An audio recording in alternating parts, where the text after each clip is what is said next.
Well, welcome back to the Cyber Talent Matrix Live. We're so glad you're here. For those of you joining us for the first time, this show is about exploring the people side of cybersecurity, the roles, the skills, and the strategies that organizations need to build resilient teams. I'm Jeff Welgan, joined by my co-hosts Sasha Vanterpool and Will Denman. In today's episode, we're diving into one of the trickiest but most important parts of cyber workforce strategy: frameworks and taxonomies. You've probably heard acronyms like NIST NICE, DCWF, SFIA, ENISA's ECSF, and wondered, how do they fit together? Do they overlap? Do they compete? And why do sometimes they feel like they're speaking different languages? So that's what we're unpacking today: the good, the bad, the ugly of frameworks, and how to manage a Rosetta Stone that helps make sense of them all. So welcome, everybody. Welcome, Will. Welcome back. Sasha, how are you guys doing today? Good, Jeff. Doing great. Okay, I've got this coffee, I've got this coffee, and this coffee. So I think we're Oh ready my to go. Nice. We got to power through. It's a busy Oh, yeah. day. So let's get right into it with frameworks. I think the first part of our show today, we're really gonna just kind of frame up the frameworks a bit, and then talk a little bit about the pros and cons, or the good, bad, and ugly. So with that, Sasha, I'd love to kind of turn it over to you. I mentioned a few frameworks at the beginning here. I think those are probably what we're going to talk about most today. But can you kind of contextualize just a little bit of what we're talking about when we say cyber workforce frameworks and all these different ones that I just kind of vomited on? Yeah, I mean, it's definitely a lot of acronyms and it can be a little overwhelming, but I think just even workforce frameworks can be overwhelming because it tends to sound really academic and you're kind of just like, well, frameworks, like what are you even talking about here? And I think like how we can think about it is more like if you ever wondered how we decide like what a SOC analyst should do, or how a CISO role compares across different industries, or why certifications seem to matter so much in defense contracting. Frameworks are really the blueprint behind it all. And like you mentioned, Jeff, there's several major players in this space. I think the most common one in the US is the NIST NICE framework. And that really kind of serves as a common language. It defines different categories, work roles, and the skills that people working in cybersecurity need. When it comes to defense, the DoD cyber workforce framework, that is really kind of more tied to those federal military kind of roles. It's really kind of directly towards missions and certifications. And so that it tends to be a little bit more focused on the government side of the house. But then we have like globally the SOFIA or the SFIA framework. That one's used more generally in the sense that it's not just cyber specific. It definitely encompasses more of the like IT and just information security. Exactly, Security. exactly. And definitely does provide a little bit more because it goes across mapping skills and seniority levels, which those two other frameworks don't really do the same way. And then Europe has its own one that really does harmonize roles across its member states. And then even continuing to go the national or international level, there's specific countries like Saudi Arabia and Australia that have specific frameworks that really adapt to its local and individual needs of those countries. And then you have some that are specific to industry groups, like the Linux Foundation are really trying to make frameworks that are more practical, specifically for employers. And then you have MITRE ATT&CK and Defend, which aren't workforce frameworks, but those are more of a global reference for adversary tactics and defense techniques. So I think, we're going to be focusing more on like the workforce frameworks, as that's kind of our specialty with workforce intelligence in the cyber world, but knowing that there are those other, specific cybersecurity. I'm glad you mentioned the MITRE ones too, because you're right. They're not cyber workforce frameworks, but what we see a lot of times is they're often used to kind of connect workforce frameworks to, especially things like training labs or certifications. They'll use that as an intermediary framework to kind of help make sense of a workforce framework to specific skills, and they're trying to train people on to defend against adversarial actions. Oh yeah, I think that's a really great point. I think in general, these workforce frameworks, quite a mouthful, tend to that's the purpose that they're serving. They really kind of influence how we hire and train, how you want to try and benchmark skills, and how organizations can prove compliance. So that's kind of what we're going to really kind of talk about in detail, just kind of giving you that high overview there. But of course, we can get into the details of it, but I think, for the sake of time and things like that, we'll just go over them at an overview level. And I think, at SkillRex, what we try and do is really we understand certain industries or certain organizations, they kind of maybe are a little bit more aligned to one or another. Some aren't using them at all. Some are trying to get a little bit of each of them. And I think that's what we try and do as well, is kind of really look at these frameworks side by side and how we can try and translate across them and make them usable for real people and organizations that are actually doing the work and what makes the most sense for their business needs in their industry. Yeah. I think one of the good things to like maybe start off to, and I really appreciate you contextualizing the workforce frameworks for everyone. I think one of the things that's really challenging for any organization that is putting together some sort of framework or skills framework. I know we're going to talk about taxonomies more in a little bit as well, but I think it's really challenging because this particular profession, the cyber or information security or IT, it does move fast. So, while I think they try to keep things as usable, I want to say as broad or evergreen as possible, I think there's challenges in doing that, right? Because you have specificity towards certain types of skills, but then also like how do you design a framework in a way that is usable? So we've Yeah. seen, all the frameworks go through their own iterations regularly, a challenge for anybody using framework. NICE, we'll talk about NICE real quick, the National Initiative for Cybersecurity Education under NIST. Every time they have an update, it can kind of throw things off. And what they're trying to do is not, I'm speculating a little bit, not overwhelming users with constant changes, but Sure. having effective, meaningful updates when updates are necessary. So you'll see them happen once every year or a couple of years. And I think what's hard is trying to keep things as fresh as the workforce requires while not overwhelming users of the framework. So it's really hard when stuff is new. Like, Yeah. AI is not new, right? But it really hit the scene hot a couple of years ago. So like catching up to how should we think about artificial intelligence and the things relating to that from a skills or a competency or a knowledge area or a task area is kind of where a lot of the challenges lie for any framework organization. So I think that's a little piece of context that's really important for everybody watching or listening to the show today is that we're going to critique some things, but we understand also the challenges of managing a framework really well, and don't envy the people who have to do that hard work, and we respect that. So Will, I don't know if you're kind of a different view of workforce frameworks from Sasha and I, who kind of use it on I would say the more the front end. You're looking at a lot of the workforce stuff on the back end. So before we kind of dive right in on maybe some of the good, the bad, and the ugly, I just want to see if you had anything to add to help. Well, it's very much like, yeah. No, it's very much like the good and the bad and the ugly are very much wrapped into just it conceptually, right? Like, so it all comes down to a need for a standardized, naming convention or something like that, right? What skills do you need to track and how do you need to track them and things like that? And you're always balancing things like relevancy and, different, maybe, some people, they go into work rules or something like that as kind of the main clustering kind of grouping of things. So you could kind of silo it by focus or something like that. But again, with all of these, you're essentially doing this weird balancing game between so many different factors. And for a lot of people, it's like if you have more cookie cutter sort of what do you have it like roles or something, right? Then it might be a lot easier to conform to particular frameworks. But if you are a super large organization with incredibly specialized, individuals, like that's going to have an impact on how you grade and judge, right? What does the experience curve look like for all these, right? Because I think another one, and it's kind of going to be a thing, when I talk about like the thing I learned and whatnot this week, is talking about how do we look at maintaining relevancy with these skills, right? Or I guess you should say like adjusting relevancy for these skills.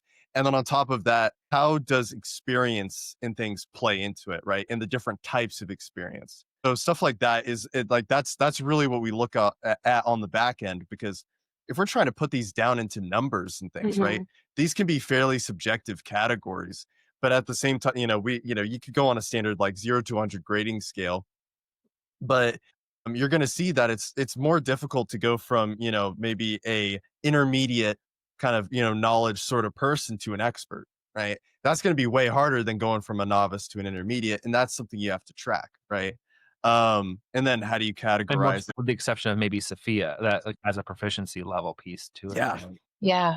I almost feel So, like every single pro of a framework is also a con. So it's like every time you talk about work roles, I want to say, yeah, it's great to put categorize by work roles. Yeah. It's also a con, because it tries to standardize work roles. And as we know, working with customers and clients, like outside of a few exceptional work roles, it's a Frankenstein of skills for that organization to be, whatever engineer, it's different. It's not a cookie cutter. What an identity access manager Yeah. looks like for one company, it might look a little bit different for another company. when it's Yeah. also, it's so variable, right? Like, Yeah. like with a lot of these, or not necessarily variable, but a lot of these jobs are incredibly specialized, right? And so, you could say, hey, I'm hiring a cybersecurity analyst, but does that mean like, SOC analyst, a threat analyst, like kind of go more into, those sort of things. It's like, I don't want to hire a cardiologist to be doing brain surgery or something like Yeah. that, right? Yeah. As you get more and more experience, you start to really go into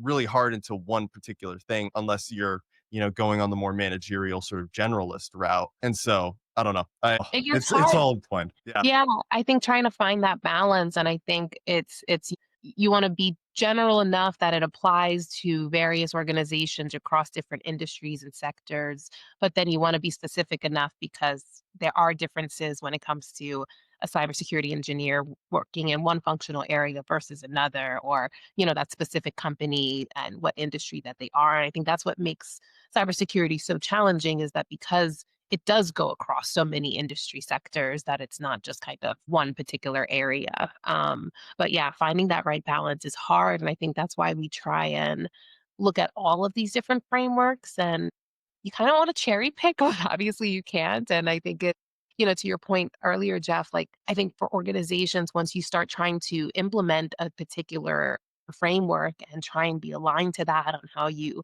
maybe write your job descriptions to it, or that's what you're using to track the skills that you're going to be measuring for, training purposes and things like that. It's hard because once you start actually implementing that, which can be a beast to do that and to get everybody up to speed and actually start putting it towards your workforce development practices, then things update and then things change. And then it's like, but that's the industry. I mean, cybersecurity is always changing. So it's very hard. And I can understand why a lot of companies find it difficult to implement a lot of these frameworks. But at the end of the day, I do think that they are really good guides. But I think it is that it's a guide, it's not prescriptive. That's exactly the point. I think, like, as users of a framework, what they really want is an easy button, to take something and just apply it and it is done. And, it's I don't call it a band-aid. But it's a ready to go band-aid and it's fixed the issue. But that's not the case. Like any framework, right? Yeah. Even Mhm. the NIST CSF or, ISO 27001, if you're looking at cybersecurity frameworks, there are guidelines with controls in place that you need to take that framework and apply it to your specific organization to see how you need to maybe tweak components of it as necessary to make it align well with the business. And that's the case with Yeah. frameworks, right? Like NICE will tell you, or SFIA will tell you, based on this title or work role, here's competencies or skills that matter. But when you take that profile and apply it to your specific organization, it might not look right. You might have to, you will have to make some Yeah. adjustments, because it's not going to just be magically that thing that you just pulled off the shelf. Oh, That's where also, the workplace. Jeff, I don't know. You're sounding a little staticky. You're Yeah. Oh, kind of, am I? yeah, Okay. yeah. It's the cost. I hope You you tried to, figure have it you out. tried plugging and replugging it in, so Okay, yeah, I'll work on that while you guys continue the conversation. yeah, it Yeah. happens. Gotta love it. But no, I think to that point, I mean, and like you said it earlier, what seems like a pro for one of these frameworks or many of them ends up being a con, because I think the good about I think we're having some sound issues. Okay. Working it. The good about some of these frameworks, we'll figure it out. That's that's live TV for you folks. But they do serve as providing structure and standardization, whether they do it by the work roles or these categories or these functional areas, however they decide to organize the frameworks. It does provide that structure and kind of to make things a little bit more streamlined.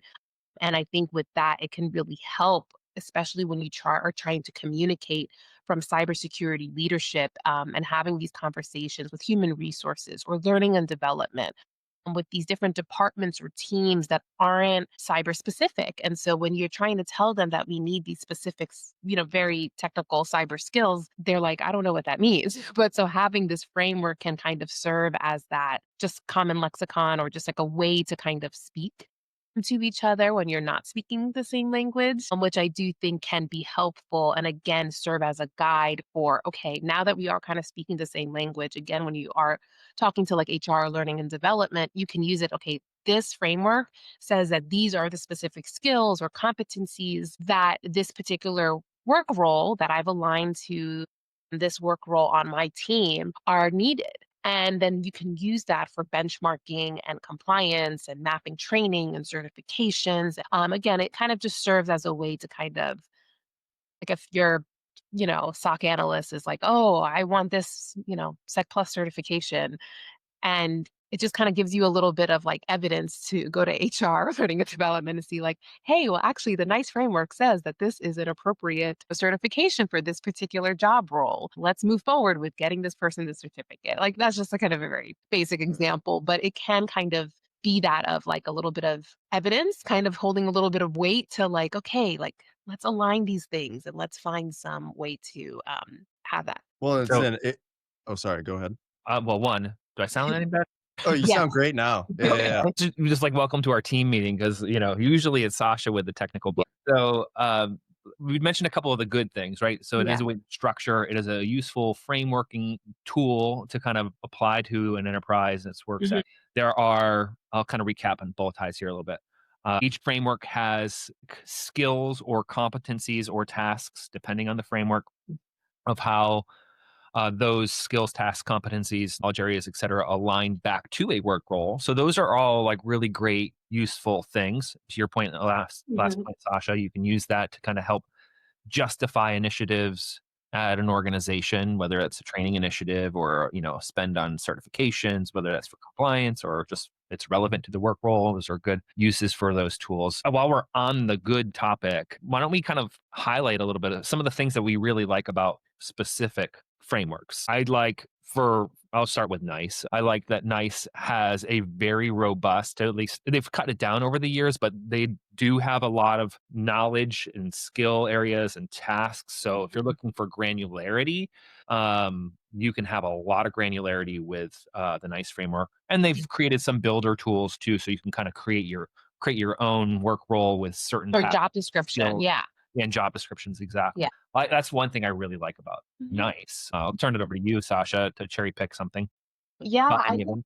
yeah, for me, and we touched on it a little bit, but Sophia, I think, makes it unique in the sense that it does break down the levels of responsibility really based off of taking that in consideration that depending on somebody's job level, on their seniority level, they're going to have a different level of responsibility. And so if they're more kind of going towards the management track, they're going to have more of those kind of people skills, soft skills, and management skills, but their level of doing things more independently on the technical side of things too, as it goes up in seniority level is going to change versus somebody at the more junior level. And I do feel like that is what makes it unique, where a lot of the other frameworks don't necessarily take that into account, like you kind of mentioned earlier. Yeah, there's a lot of actual qualitative differences in a lot of those levelings or the Mhm. difficulties, right? So what I do like about Sophia as well is that it is a little bit more broad in terms of, because it is more just overall technology based, which Mhm. especially in smaller organizations, you're going to get a lot of people who need to dip their toes into various,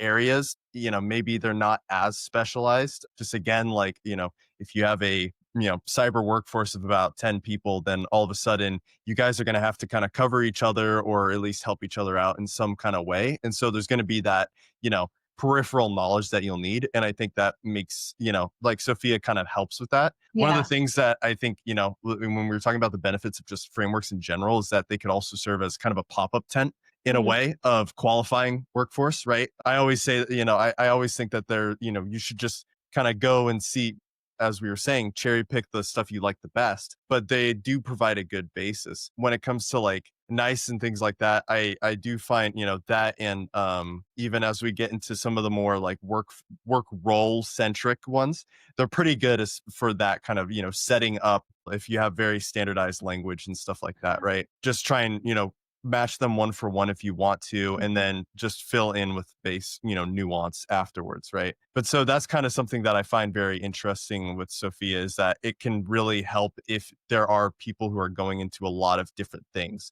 They're not even talking about like straight data science. There's a whole lot of stuff for data science which isn't present in other frameworks, because I believe like NICE kind of is adjacent to some of that stuff, right? They would have it in like their competency groupings and stuff like that, but not a focus on it, right? Differs a little bit. Like DCWF, the DoD's cyber workforce framework, is very similar to NICE. They used to be really, really similar. Yeah. But I think one of the things that's differentiating DCWF right now is on that front, Will, is like they have more robust layouts from a work role perspective as it relates back to like data analytics, data engineering. And there are several data related or data science related work roles there. Yeah. And I think that's a pro of theirs that kind of sets them apart from the other ones. But you have to take with it too, like you're going to have a lot of mission and effects kind of work roles that you would have with cyber operators who have authorities that only exist in the government realm or DoD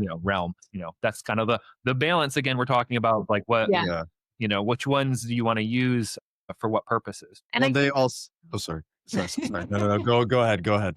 I know, I was just going to piggyback off that a little bit. And I think with that is that like some of them include things that others don't. And I think it can be seen as a pro when it is included, but then it can also be seen as a pro when it's not included.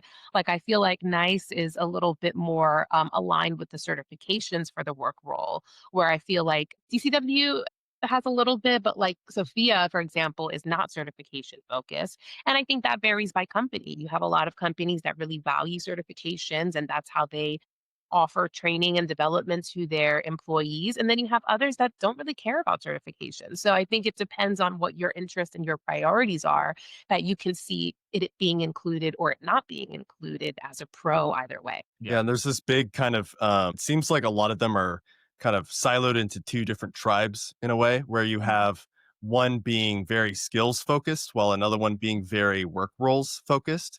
And I think both of them do have benefits to each, right? Again, like I would say that work roles, if you have a, codified standard of work roles, there's probably a better way of gauging baselines and stuff like that, right? How much does your particular workforce deviate or kind of converge skills wise against the broader industry, right? But at the same time, when we have a more skills-based approach, that can be very much like, I feel like you would get a lot more nuance out of that, right? Because again, the work roles and stuff like that are not as, what's the word? Boxed in, I guess, right? And so, when we look at all of these in kind of, the meta here, it's like that's kind of those two different camps. And again, when we talk about like the pop-up tent solution, I would kind of liken that to the kind of more work roles centric stuff, right?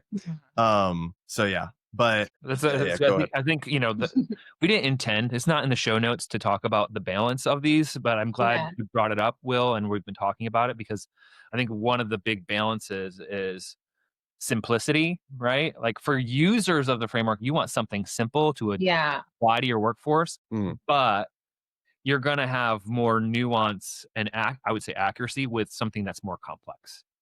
So like when we're looking at workforce and we're talking about the taxonomies that we use or adapt and modify, you guys know this well, like in our meetings, I want to pull us more towards complex.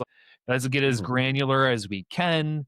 So I have to also kind of take my foot off the pedal sometimes going too complex because we don't want to make it overly complex when we take it towards and use and apply it for a customer. But, when we're actually analyzing one role to another role or one level to another level, it's really hard to have something that is overly simplistic, like something like the European cyber skills framework.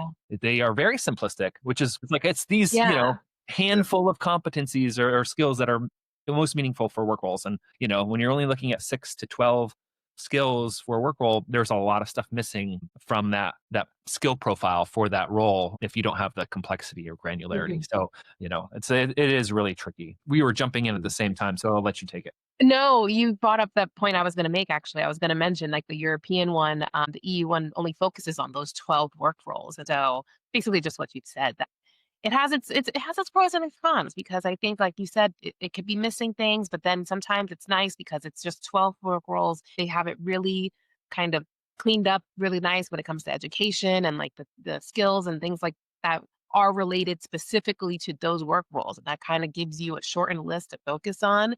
And sometimes that's a nice, easy button. But I think to your point, it can be missing out on a lot of other key factors and stuff. So it's, again, that balance of getting too general versus getting too specific. It's how do you find something in that sweet spot in the middle? Well, yeah. And I think, at least on my side, I can get as complex as I want with it, which is really nice. I can kind of cheat on it because, and when we talk about, because a lot of them will boil down into those more, nuanced sort of deals, which is great, especially, but, say, because I've been looking at things like the people analytics maturity model, which I believe was made by, it was Burson by Deloitte. Basically, there's a guy, Josh Burson, the big people analytics mind in that space, and essentially kind of breaks down, there's 4 different levels to this analytics maturity model. And most people are stuck at the first one, which is essentially just, taking the data they already have and then reporting on it, right?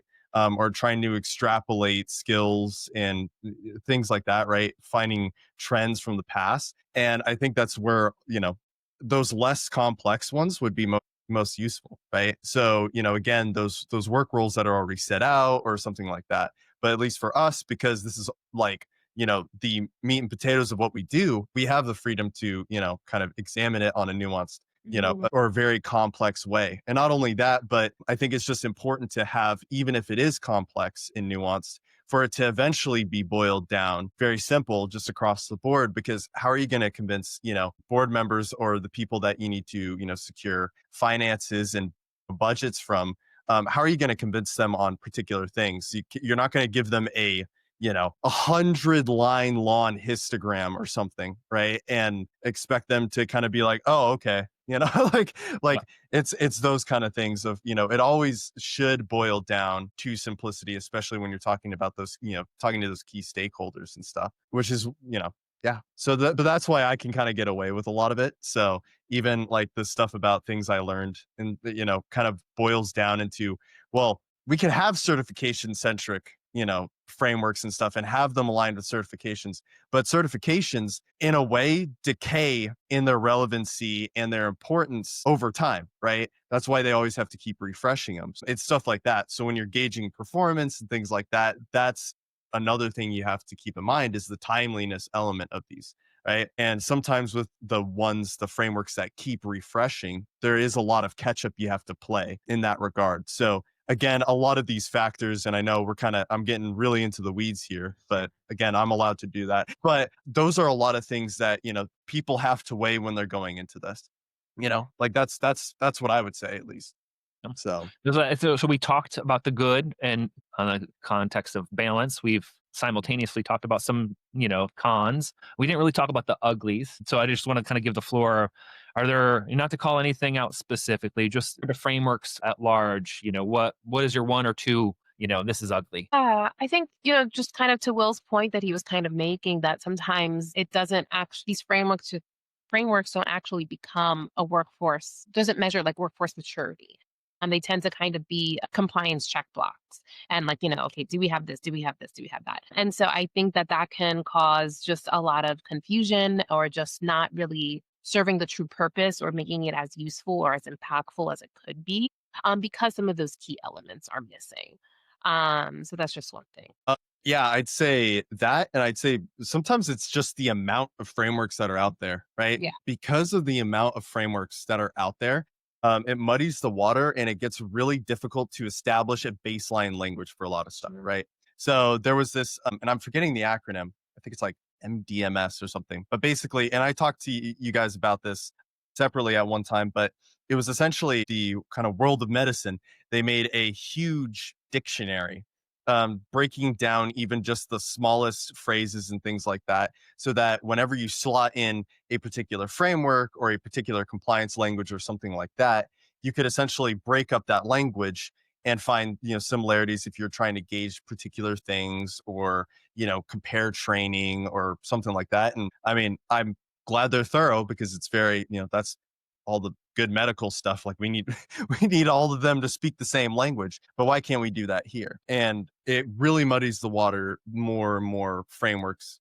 come into this. I think a lot of the frameworks, or all of the frameworks, are good. They have their pros, but that's kind of the big thing. And so on the back end, at least, like, one of the big things is really doing the semantic alignment, right? You could do something as simple as like a cosine similarity, right? Where, again, we're breaking all these words and stuff down into numbers and probabilistic distributions. But you could do something like that. You could use LLMs to compare it. You guys know my opinions on some of the rampant LLM usage that happens. But yeah, so while that is maybe a gripe that has been lessened, especially now that text analysis at scale has gotten, or has improved, especially over the past 5 years, it's still a big thing. And not only that, but then it is the translation to, HR, or people who might not be familiar with the terminology or whatever, right? How many cybersecurity analyst positions have you seen on LinkedIn or Indeed, right? They start to overgeneralize. And so Sure. I think that's a big thing as well. Yeah.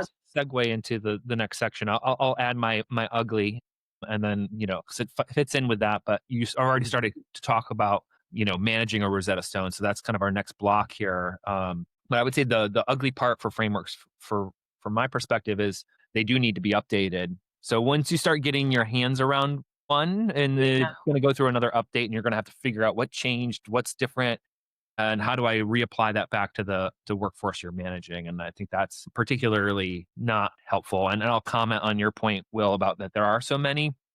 And I think that's a challenge for HR folks, right? And HR ISs, like systems like a Workday or a Rippling or something that's actually managing the people side from a software perspective on your enterprise. Is that I think there's a desire to have everybody in the organization, no matter what department you fall under, finance or cyber or operations, et cetera, to kind of have that same set standard skills Rubicon or taxonomy. But, cyber is very different. And quite frankly, a lot of the other professions are very different from each other too. So it's, there's this need to kind of say, here's how I categorize everybody in my organization, while also, a necessary nuance around the specific skill sets related to each profession in their own right, which is a good kind of jump into this, second block of how do we manage a Rosetta Stone of frameworks. You brought that study up, the medical dictionary, Will, and I was like, yep, that's exactly what we need to do. So get on it, Will, right? Yeah. Let's do a knowledge graph, or, let's figure out how all these things can talk to each other and like define the actual framework or skills taxonomy that we want to use at SkillRex, and then be able to translate across all of the frameworks as well. So I give you back the floor for a moment, Will, just to kind of dive us a little deeper into this idea of languages talking other languages, and instantaneous translations, essentially. Yeah. And so part of me is like, how deep do we want to go into it? Because we could get into some really complicated math deep. and stuff. Yeah, 10 minutes On the deep. block. But essentially, so again, we're talking about, there's been great strides in semantic analysis, right? And primarily that's to do with, machine learning and LLMs, which is great.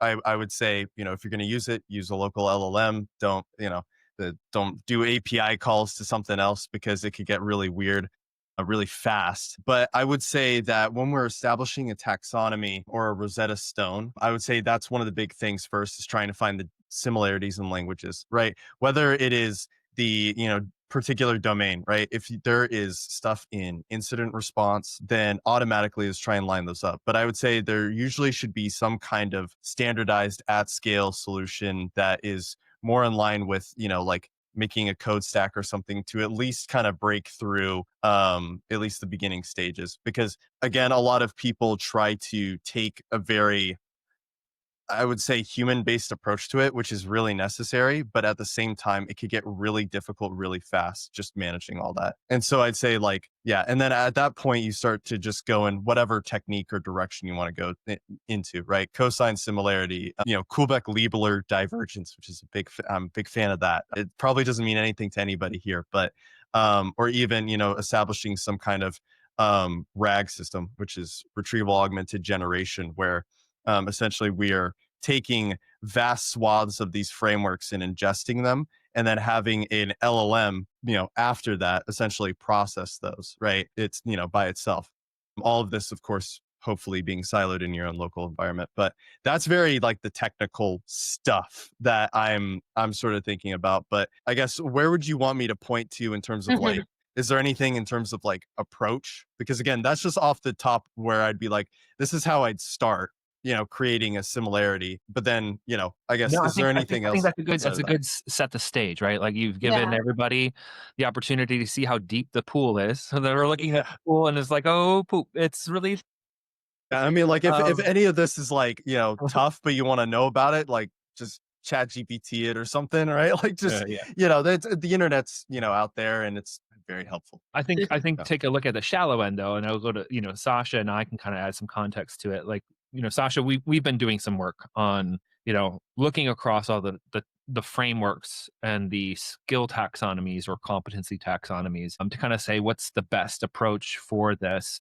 So I'll just kind of hand it over to you for just a moment to kind of talk about either the challenges that we've had or the revelations that we've had when looking across all these various cyber workforce frameworks to kind of really make sense of them in a way that creates that translation guide. Yeah, absolutely. So I think that, when doing that, trying to understand how each of them is structured and how they're organized, whether it be by work role, by functional area, by knowledge, task, and abilities, by skills, and then understanding the differences between skills and competencies. I think it's just one, making sure you have a general understanding of the variety within them. And then I think to Will's point is finding what those similarities are, I think is really important. And then thinking about the pros and cons that we mentioned, finding, okay, what do I like about this one? What do I like about that one? And I think trying to figure out, okay, like what is an ideal state, or what are the things that are, how are we making sense of all of this? And what are we kind of going to be using it for? I think that kind of is all the things that we are trying to take in consideration when comparing and contrasting all of them, and then thinking about how we can kind of create a Rosetta Stone, being able to figure out what is not only similar, but what those differences are as well, I think is really important, so that way we can, speak to one another. Because I think that's at the end of the day what it is that it's really trying to describe those overlapping concepts with those different structures and naming conventions and all those levels of detail. And I think, one thing that, we specifically are really trying to implement are taking consideration the proficiency levels. And we've kind of talked about that a little bit, that some frameworks do include them, most of them don't, but really trying to understand how these frameworks demonstrate a skill or a competency. NICE is really kind of just perform or don't perform. SFIA, we said, talks about those explicit levels of responsibility, and you can kind of associate that with proficiency. Because it has those different levels of apply, enable, advise, initiate. And then even organizations, sometimes at the internal level, they have their own internal scales of, a beginner versus an intermediate versus a senior versus a principal. Like, what does it mean for their career progression plans? And what makes a junior analyst different from a principal analyst? Is it just literally the years of experience that they have? Is it specific knowledge and proficiency? Is it the amount of certifications or experience that they've had and done, and things that they can actually put down on a list? So it's a lot of different factors, but at the end of the day, I think we're trying to just get some clarity on what these different job roles are and what the industry expects from them, what the framework expects from them, what the company expects from them. And it's definitely challenging to kind of put all of that together, and then trying to align training with that, and workforce planning when it comes to hiring people and growing those people and going from one job role to another. It's a lot of work. That's definitely what we do and what we specialize in. And so I think that we've We've found a way to do it, but it definitely, it gets difficult. Yeah. And I think Yeah. that there's like some core components, like in any of the frameworks that kind of bind them together. It's either like and we've mentioned them already, like work role or a specific skill slash competency. And there is a difference between skills and competencies. Yeah. We interchange them. I interchange the use of those words all the time, but competency is essentially like a grouping of skills and Yeah. tasks together, whereas a skill is something more discrete. Um, and so there are these like, the work role, the competency, and like these skills that kind of are the common denominators across all the frameworks. But where we start to get things a little bit on the periphery that really influence how effective or useful the framework can be, or how complex it can turn into really quickly, is a categorization system. We mentioned functional grouping. We like functionally looking at different work roles, the categorization of skills or competencies, right? Are they technical? Are they power skills or leadership skills, organizational skills? So that's another bucketing system that you can kind of look at. And then one of the other things that I think is always throwing a wrench in my mind is product side. Like there's this blending and mixturing of skill sets that kind of happen when you actually have competencies and skills and work roles with products people use, right? Like, does a product become a skill to use that specific product, or is it just a tool of a skill? And it's probably the latter, but organizations can have teams that are very specific to a product suite and Yeah. skills very specific to that product solution. So all those things muddy up the water a little bit in a way that requires anybody who's managing a workforce to have a need to make sense of it. And I think that's kind of where it comes in handy for our team, is like, we'll make sense of this. We're seeing 5 skills that are related to communications.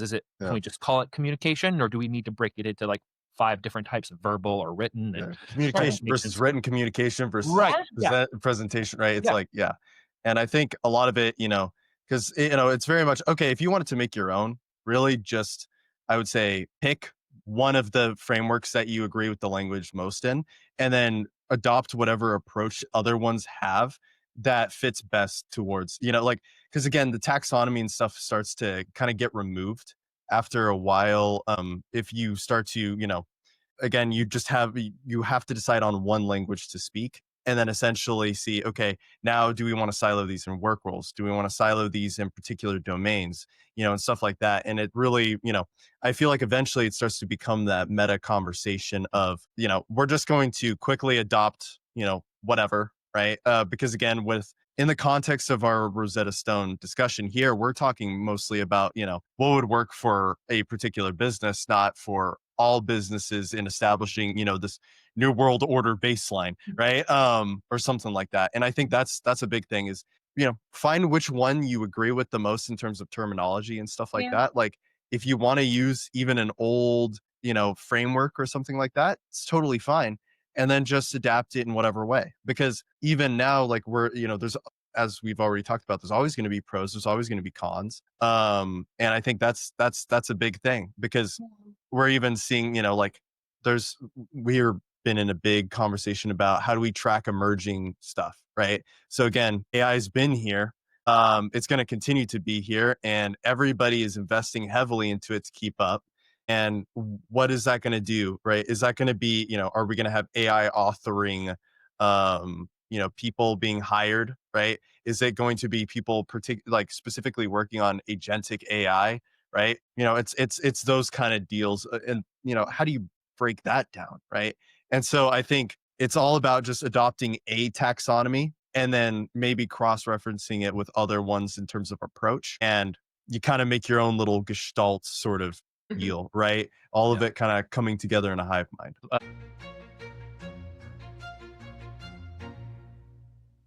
Let's go to our last segment here with This Week I Learned. I'm going to start with you, Sasha, and we'll go to Will. Yeah. So I think something that I've always known, but I think it kind of got reiterated this week. Just the importance of data visualization. And I think just how, when you're looking at data, you're looking at these numbers in whatever format it may be, whether it's a spreadsheet or, what have you. but there is so much power in being able to visualize that data. And obviously, there's so many different ways that you can do that with all these different graphs and all these systems and software and all these things that are way too technologically advanced for me. But I think even just the simplest thing of when you have numbers across different cells on a spreadsheet and then putting that into a visualization. And I'm thinking just about a call that we had and how when you're looking at the numbers across cells, it's so different when you actually see it visualized. And when you do, and how that is able to really kind of paint a picture for you and seeing whether, again, whatever chart visualization that you use, it doesn't really matter, but just being able to see that, that was just something that kind of happened and with the client, and that kind of just was just like, yeah, like this is why it's so powerful to be able to visualize data, because when you're looking at it in a spreadsheet, it doesn't look that crazy or anything like that, but when you're seeing it there, it just makes a difference. So that was something that just popped up, you know, to me and just reminded me the importance of that. And I think it also is just what I always go back to. What I really enjoy about the work that we do is because we do really let the data inform things and decisions, or give us context on, what we're doing, but being able to have that power of visualizing it. And a lot of that is our great Will here, who's our data wizard, be able to put that all together. But it really just makes a difference. And I just, yeah. Great point. Yeah. Will, over to you. What Well, did you learn this week? oh well, so there's quite a few things. I kind of got into a little bit of a rabbit hole. Well, you did go to the Yeah. bookstore, so yeah. Yeah. Oh yeah. No, I did buy several books this week, which was very nice. But this is a little different. I was in an internet rabbit hole, kind of looking at the utilization of people analytics and HRM systems and stuff, and we're still seeing that for the most part, we're not seeing organizations using it to its full potential. We're seeing that, at least over half are actually, using people analytics and stuff for things like recruitment and then also retention. However, that starts to kind of meter off the more and more we get into things like engagement and, benefits and compensation, stuff like that, upskilling. And I think a lot of that is incredibly important to kind of keep note of and track, especially as we're kind of in this, great stay era right now. Part of me is like, are we going to get something where once, if job market stresses start to relieve themselves, then all of a sudden we're going to see a bunch of people, running for the hills or something like that, right? And is that something that, like, as people managers, is that something they have to keep in mind?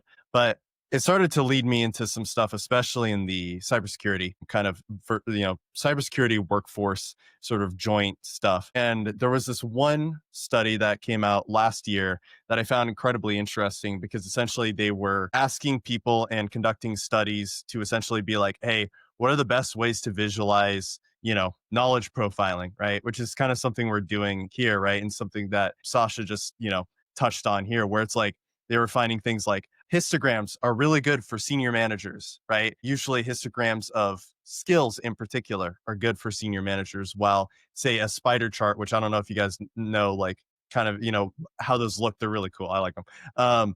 Those are actually really good for if you're talking to more executive or board member type people, right? So stuff like that. But I think they brought up a really good approach when it came to, because again, we were talking about relevancy and stuff, and they essentially broke down skills into 4 different aspects, right? And this was a study done by the University of Bristol, and they essentially tried to, I think it was the CyberBOK framework they were kind of falling in line with, which is a cyber framework made in the UK. But essentially there was certification, like again, of the skills and stuff. There was certification, there was skills extracted from training, whether it's on the job or somewhere else. I believe I have my notes here too. Yeah. And then was it knowledge learned through experience, right? So cyber roles across their career. And then finally, knowledge in that has been extracted via responsibility in their current job, right? And they basically said everything from certification to training to experience are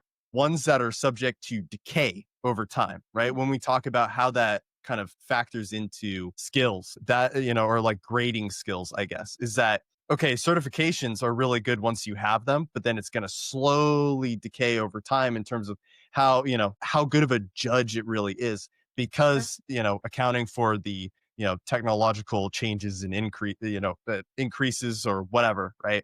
But responsibility always stays the same because it's your current role, right? And Yeah. so it was stuff like that where I was like, oh, okay, like Yeah. that's pretty neat. And so at least for me, as I could get as complicated as I want to Yeah. whenever we're going and, assessing workforces or something. That's a factor that can be, put into the mix too, right?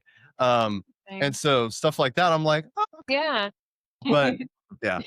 Anyway. I'll keep mine short because we're getting close on time here. For me, it was over the last week, New York Times had an article titled "The Newest Face of Unemployment: The College Educated." That was kind of, I don't want to say the thing I learned, but I was maybe surprised at how much unemployment has skyrocketed for college educated people. Particularly when they're looking at this article, they were talking about long-term unemployment. So anything being unemployed for over 6 months. Okay. And that, from that perspective, I'll show this little graph here. You can see here, and for people who are just listening, that the college graduates have exponentially increased on unemployment rates over the last 10 years. And right now they're essentially like the highest as far as long-term unemployment, one of the highest groupings of people. So this article really kind of resonated with me because as I'm looking across LinkedIn and a lot of friends and colleagues and peers, especially in this space, who have had reductions in workforce, open to work badges, et cetera, and knowing kind of how long it does take to find a job. Yeah. This was actually a little bit not surprising, but definitely surprising in the sense of like, I didn't know it was this bad. While unemployment rates are still relatively low, just over 4%, it's getting a little worse, but it's still within acceptable ranges. This is a particular stat that has a lot of people worried about the long-term unemployment of this people. That's something I'm going to keep an eye on and talk a little bit more about, hopefully on future episodes. And actually, it's probably a good segue into kind of closing out our show today, because next time we're going to, I think, lift the hood on that a little bit. I'd love to have the next time we come on the show for episode 3, talk about the workforce gap, if that still exists, what does the future of cyber skills look like?